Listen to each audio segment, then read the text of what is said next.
This is the Pacific Ocean side of Magdalena Island, about 135 miles northwest of La Paz in the southern part of Baja California. This is a perfect place to explore one of Mexico's most productive fishing areas and also to learn a little bit about sustainable fishing.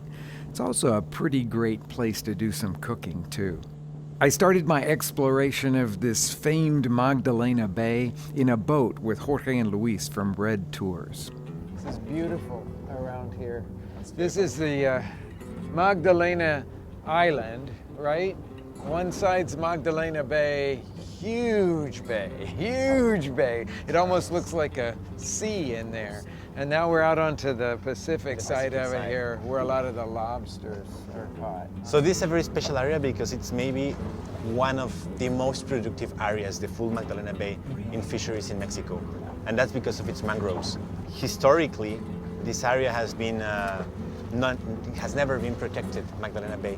It's never been protected? No. But now it's starting to be protected? It's a full process, and it's starting to happen, both because of the government is pressuring a little bit, yes, and because the people, the fishermen, are realizing that without protection, they're just going to finish everything. Yes. But at the same time, they want to sell it, make their livelihood and all that. But they know that it's for the future. They need to think in the future now. Yes. And that's something new.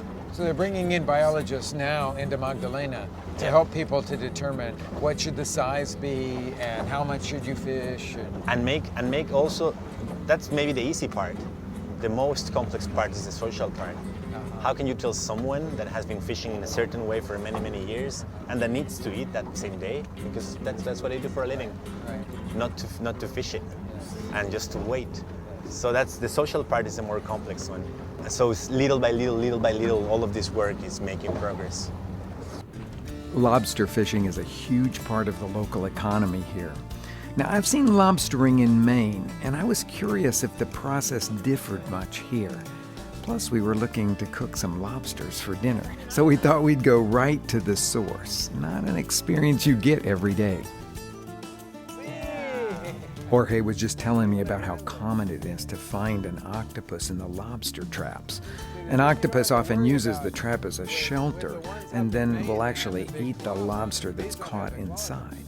And sure enough, just as our fishermen pulled up the next trap, it not only had a beautiful spiny lobster inside, but also an octopus.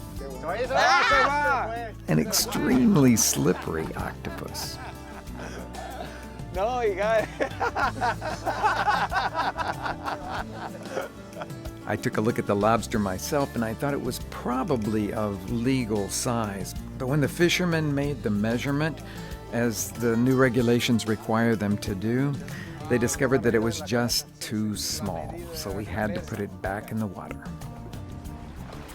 Since we weren't having much luck finding some fresh-caught lobsters, Luis decided that we should go into the Fisherman's Co-op, where each day's catch from all over the area is brought to be sold. They had big, beautiful, spiny lobsters, just what I was looking for to cook for dinner at camp. All over this huge bay, there are divers bringing up different kinds of clams and scallops. It's really tough work. I mean, these guys have to dive in the water all alone for hours to collect their catch. And then when they're done with their work, they have to hang out on a nearby buoy for a boat to pick them up. Divers for clams often stay below the surface for 3 or 4 hours at a time, attached to an air hose from a compressor that's on the boat above. We were lucky to come across one of these guys that was just getting out of the water. At 8 a.m. in the morning, now it's 12:30, so he's been there for 4 hours. He's been down there for 4.5 hours. Now, though he was mostly diving for clams, he came up with an unusual kind of scallop. It's called callo de hacha. How do you say hacha in English? A hatchet clam? scallop? Scallop. Yeah, muy bueno. Because it's in the sand like that, and it's just a little part that comes out of the sand. Sometimes when you're walking on the beach and you get it, it cuts It's like you. a hatchet on your foot. Yeah. Wow. And it's delicious. It's I love these. These are really delicious. Yeah. It's really beautiful too. Each type of seafood has its prescribed season here in Magdalena Bay. And today, the divers' real prize was a very nice haul of what are called almejas chocolatas, or chocolate clams. I thought those would be perfect for dinner, so we bought them right then and there. Yeah. I haven't seen it anywhere else but here in Baja. I have never seen it anywhere but Baja. It's delicious. We're very proud of it. Do you think the clams are getting along well with the lobsters in there? I don't think so. I don't think so either. I think we better get going here. Yeah. It was really rewarding for me to see that sustainability was becoming top of mind in Magdalena Bay. I mean, overfishing, polluting the waters, or destroying the environment would be such an incredible waste. This place has some of the best seafood in the world. And since we'd collected some of that beautiful bounty, it was time to get cooking. We arrived at their serene camp and I got to meet Hubert, the camp's cook, who had graciously invited me into his kitchen. Hubert planned on making a few local specialties, some stuffed chocolate clams, something they call a pastel de pescado, a kind of layered fish cake, but first and foremost, stuffed lobster. So it's time to prepare these spiny lobsters. Hubert started the lobster preparation by splitting our spiny friends in half and then dropping them into a pot of boiling water.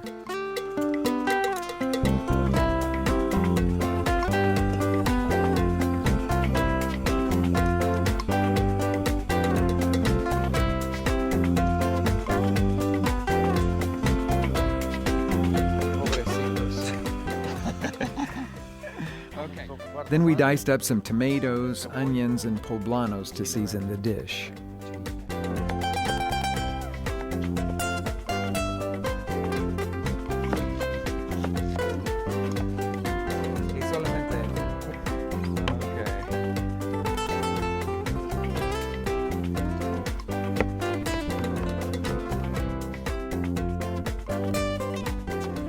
Looks like the lobsters are about ready, about 10 minutes. He said it was gonna... ¿Están listos, verdad? Sí, okay. Entonces yo agarro la tabla.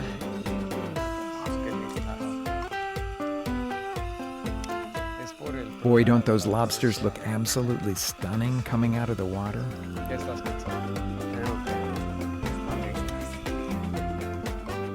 Next, Hubert heated some olive oil in a pan. Then we scooped in all those beautiful raw vegetables and stirred them from time to time until they were softened.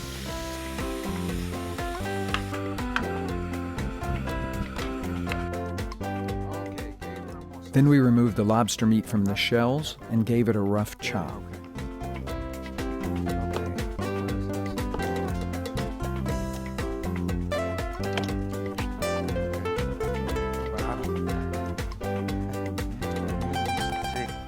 This incredibly sweet, delicious meat is cooled off a little bit, chopped up into large pieces, and we're ready to put it into the cooked vegetables. Ya listos, ¿verdad?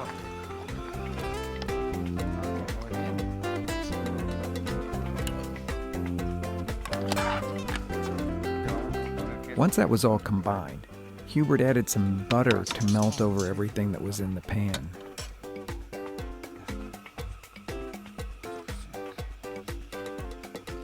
Huberto's got some, well, it looks like Oaxacan string cheese to my way of doing things, and we're going to chop that up and put it right in with the vegetables and that lobster.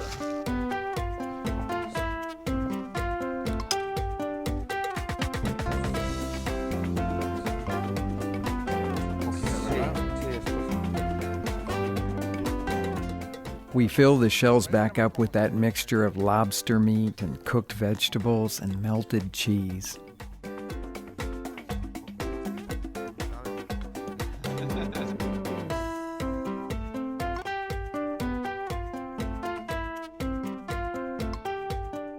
We're going to pull a little of that cheese into thin strings and lay it over the top of these beauties. Lay them on the grill until they're hot through and the cheese is melted and they've got that beautiful smoky flavor.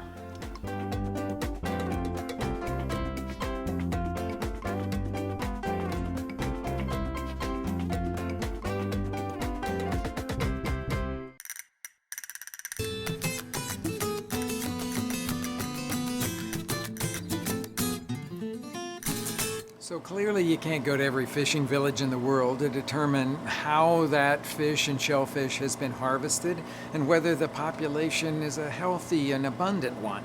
So what do?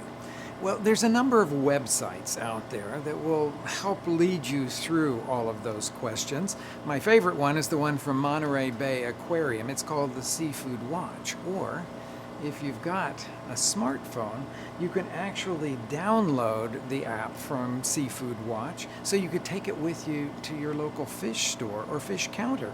And, well, say I'm interested in salmon. I just type in salmon and then I press search and up comes all of my choices. It says Alaskan wild caught is the best choice, or salmon that is farmed in tank systems, but you have to pay attention to the tank systems there. And it'll give me some good alternatives and then which salmon to avoid. Or you could develop a relationship with a local fishmonger. Supreme Lobster, headquartered in Chicago, has become one of the country's largest wholesalers and retailers of seafood. Okay, so Carl, I'm interested in eating seafood and I'm interested in sustainability. What are the basic things that I need to know when I come into a beautiful seafood market like this one? Basically, you want to be as inquisitive as possible. You want to ask as many questions as you can.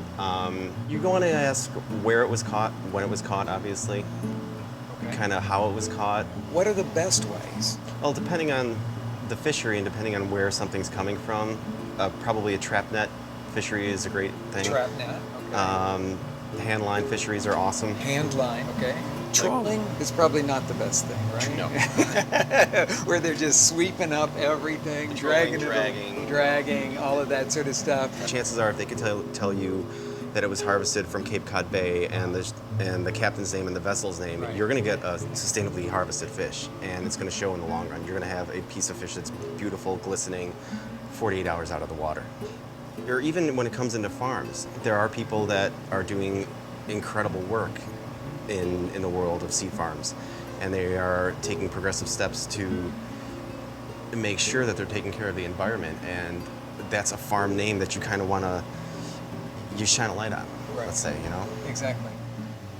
Now, a lot of times people will look at a seafood case and they'll notice the difference in price between wild caught and farmed. What is your response to the difference between farmed and wild caught? The really sexy thing for me is the seasonality of wild fish. You know, wild fish are the last hunted species that you're able to source. And the same thing goes with produce. You know, it kind of goes hand in hand. If you're pairing a wild species of fish with, let's say, if it's spring, you're going to be pairing it with ramps or something. You know, it just goes together perfectly. Right. As a chef, I can say that I always get more nuances of flavor and more interesting textures out of the wild-caught stuff than I do ever out of the farm-raised stuff. Yeah. So talk to me a little bit about shellfish. How do shellfish play into the sustainability questions? Farm shellfish is a great sustainable option. You know, farmed oysters, I'm just like you. I'm an oyster freak. I'm a fanatic. I love them. Right. I eat as many as I can, but I got to know where they're from. Yeah. I got to know when they were harvested. Yeah. I'm very, very picky about stuff like that. Farm clams, farm mussels, yeah. I'm just like you. I want to know exactly where my shellfish comes from. And you guys actually take it another step further here because you do testing on not only the shellfish but on finfish as well, right? We have a microbiology lab set in place. And what that does is the Safe Harbor program certifies everything first for mercury to be a certain percentage lower than FDA recommended standards for mercury. And then from there, depending on the species, they are also tested for pathogens and histamines. So things like salmonella, Vibrio, you know, when it goes on. So everything that goes out that under that program has gone through scrutinous high testing to ensure that it's the highest quality product out there. Very cool.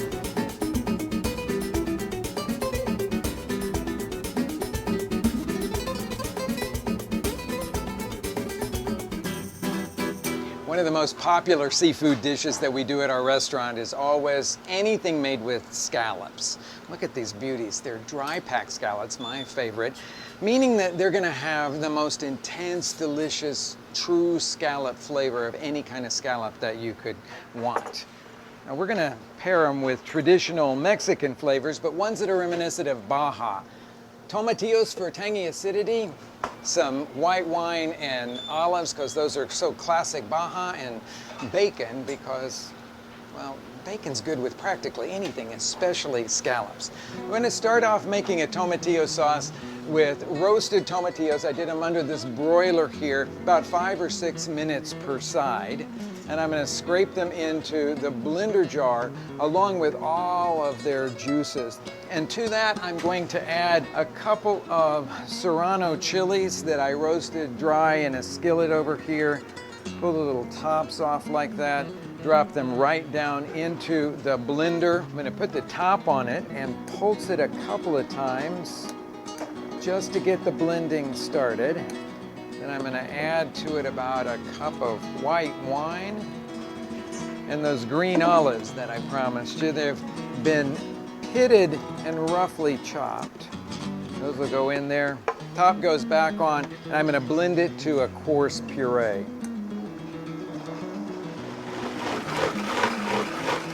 Okay, now on to some garlic, and I have hardneck garlic from one of our local farmers here. Hardneck garlic tends to have a really unique garlic flavor, and I'm going to take 4 of the cloves, peel them, and chop them up to go into this tomatillo sauce.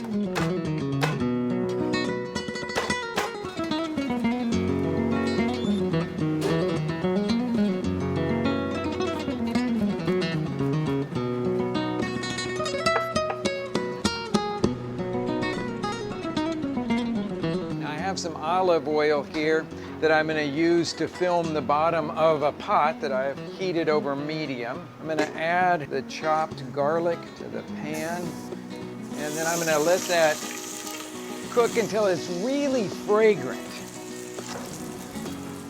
And then our tomatillo white wine green olive mix is going to go into the pan. And I'm going to stir that until it's as thick as tomato paste. It's brought out a lot of the sweetness that those tomatillos can offer in addition to their tanginess. Now while that's cooking, I'm going to chop up some herbs. I've got some epazote here. You could use it or not use it in this dish. So I'm going to pull off a bunch of those leaves and then chop them with the cilantro.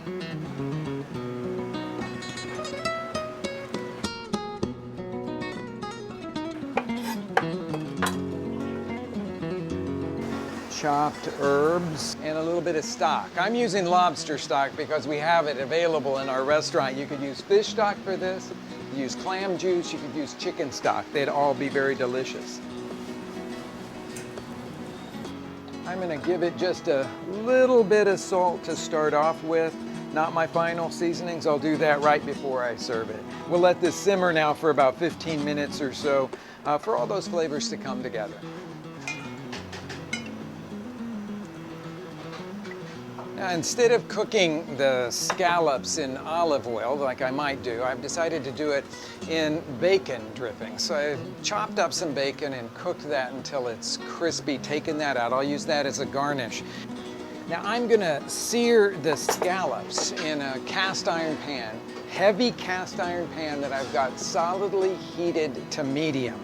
Dry scallops, dried off with paper towels here. I'm gonna sprinkle them generously with salt just right before putting them in the pan so the salt doesn't draw any of their moisture out. And I'm going to lay them seasoned side down in this hot pan.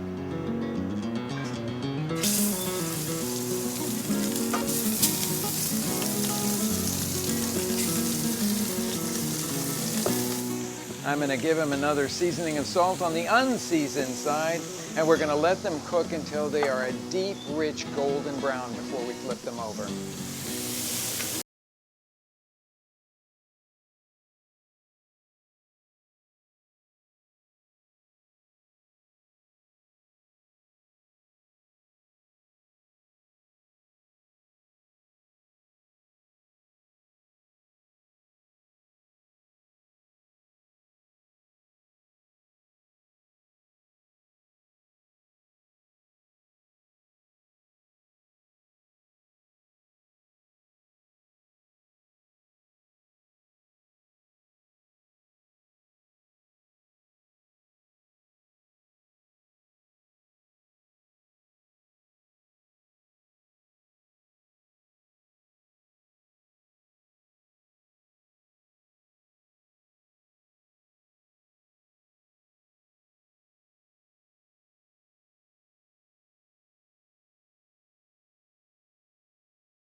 In Hubert's rustic camp kitchen, he was showing me a couple of other traditional dishes.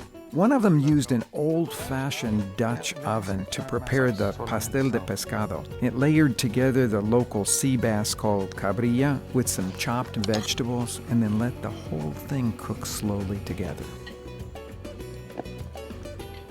And those beautiful chocolate clams got shucked, chopped, mixed with some more vegetables and some mayonnaise, stuffed back in the shells, wrapped in foil, and placed in the grill over some hot coals. While those clams were cooking, they brought in a green sea turtle for evaluation. Part of the local preservation efforts include keeping tabs on the area's sea life.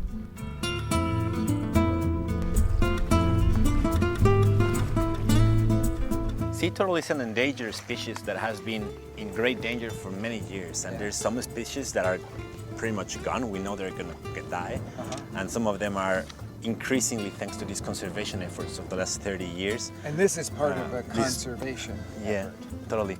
And this population is starting to grow up now thanks to these conservation projects. This is a green turtle, and it's now starting to recover as a population. So what are they doing here? They're measuring to record this particular sea turtle. I noticed that there were some tags. They take all of these measurements to be able to know how the population is going, if it's growing, if it's decreasing, if there is enough food, so that the government can make policies to conserve it. I wish you the best of luck with this project because I love this place and I want to see all of the marine life here to thrive and thrive. Thank you.